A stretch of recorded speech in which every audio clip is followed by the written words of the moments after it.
Oi canal, eu sou a Laura e o vídeo de hoje pode ser um pouco polêmico, mas é preciso também trazer críticas e opiniões sinceras aqui para o canal, né? Recentemente eu terminei a leitura de Portal do Destino, da Agatha Christie, e eu confesso que foi um pouco decepcionante. Eu já tive contato com a Agatha antes, né? Eu li o livro, uma porção de Centeio dela, que eu até curti ali, inclusive eu preciso fazer a resenha aqui pro canal em breve. E aí eu decidi que eu queria partir para mais uma leitura dela esse ano. Por conta da Agatha ser uma autora tão consolidada e ter uma fanbase tão grande, mesmo uma porção de Centeio não ter me despertado assim um amor pela forma da escrita dela, eu não quis desistir e eu escolhi Portal do Destino para comprar um dia que eu tava numa livraria. Essa escolha, ela foi um pouco aleatória e dando uma olhada lá nos livros de bolso, né, que eu tava em busca mesmo de livros de bolso, eu escolhi esse da LPM Pocket e lá na prateleira tinham alguns da Agatha, né,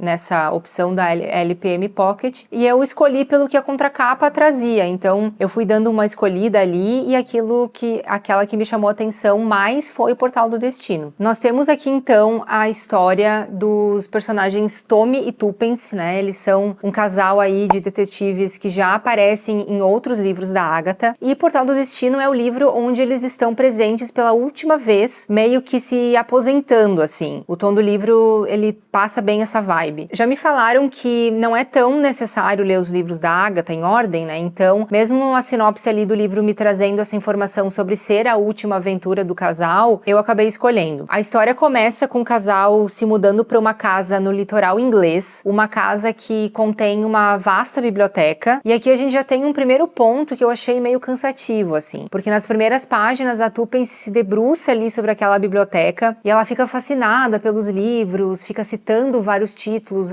vários autores, e de fato isso não soma em nada ali na trama e torna a leitura bem cansativa. Ela não faz nenhum link das histórias desses livros que ela menciona ou traz elementos desses livros de forma a despertar interesse pro que vem a seguir, sabe? Ela só vai meio que trazendo isso aleatoriamente em conversas com o Tommy e são várias páginas assim. Outro ponto que deixa a história bem infantil é que em alguns momentos a Agatha descreve algumas cenas onde está presente o cãozinho do casal, que é o Hannibal. Então ele indo ali passear com o Tommy, as coisinhas que ele faz no passeio e tal, e inclusive tem até uma dedicatória pro Hannibal, né? Tá escrito nas primeiras páginas ali para Hannibal e seu dono. Então, de fato, são esses pontos onde o Hannibal aparece, eu achei bem perdido no todo, né? Bom, em determinado ponto, então a Tuppence encontra um livro X lá aleatório durante as faxinas dela e no meio das palavras ela encontra algumas letras sublinhadas que juntas formam uma frase, que é Mary Jordan não morreu de morte natural, foi um de nós, acho que sei quem foi. Esse livro ele pertencia a um menino chamado Alexander Parkinson e a partir daí a Tuppence começa uma caçada por informações a respeito desse mistério. Até aí me pareceu uma proposta bem promissora, mas ela acaba passando todos os dias ali basicamente visitando vizinhos para comer bolinho e fofocar sobre os moradores antigos da casa, né? E as pistas para a investigação dela nada mais são do que boatos que esse pessoal traz. Então são muitas páginas dela visitando esses velhinhos, visitando essas pessoas do bairro e essas pessoas contando fofocas de antigamente, trazendo memórias de antigamente e é bem arrastado. Ela descobre que esse Alexander Parkinson era integrante de uma família que morou nessa casa antiga há muito tempo, mas já morreu, né? E depois disso ela fica sabendo que pelos boatos essa tal Mary Jordan era uma moça que morava e trabalhava ali naquela casa da família Parkinson e morreu por um envenenamento depois de um jantar. A cozinheira se confundiu ao colher espinafre e colocou na panela algumas folhas dessa tal planta venenosa aí. E aí fofoca vai, fofoca vem com os vizinhos, chegamos na informação de que a Mary Jordan era uma espécie de informante britânica que estava na casa dos Parkinson para desmascarar um oficial da marinha envolvido lá num segredo sobre um submarino. Uma coisa que me chamou atenção foi a forma como a Tuppence é retratada no livro, assim, passando uma imagem meio que de desajeitada. Parece que a Agatha quis dar um tom meio divertido para a personagem, mas para mim isso acabou deixando algumas cenas, como que eu posso dizer, um pouco menos envolventes, sabe? Fazendo com que a Tuppence parecesse bem bobinha, atrapalhadinha. Não sei se era para dar um tom um pouco mais cômico.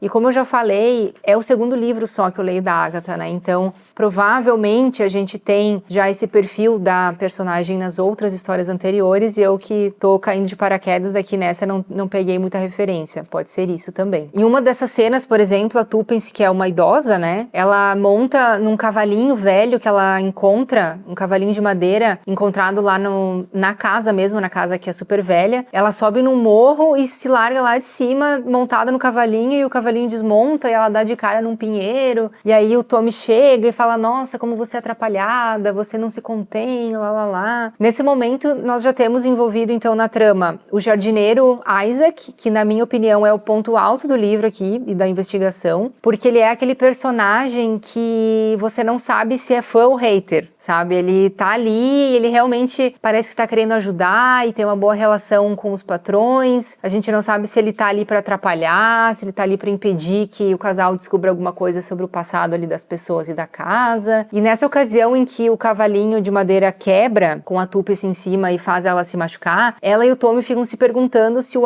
Isaac não poderia estar envolvido naquilo, né? Tipo, afrouxando as rodas do cavalinho de propósito pra fazer com que eles sofressem algum mal proposital ali, né? Já que eles estavam metidos nessa investigação sobre a morte da Mary. E aí, qual não é a nossa surpresa quando o Isaac então aparece morto? E aí, alguns dias depois, passeando pelo jardim da casa, que é super vasto e com muitas plantas, árvores, enfim, o casal sofre um tipo de atentado. Então, a Tuppence é atingida de raspão com um tiro e o cachorrinho, o Hannibal, ele sai correndo por meio das árvores ali tentando atacar quem atirou, mas ninguém descobre quem foi que fez aquele atentado. Alguns dias depois, aparece na casa ali uma mulher chamada Senhorita Mullins para visitar a Tuppence, que estava meio de repouso, né, por ter sofrido aquele acidente ali, sofrido aquele tiro. Elas já se conheciam ali pelas redondezas e a Senhorita Mullins tinha ido à casa dela um tempo antes para conversar sobre o jardim, né, já que o Isaac,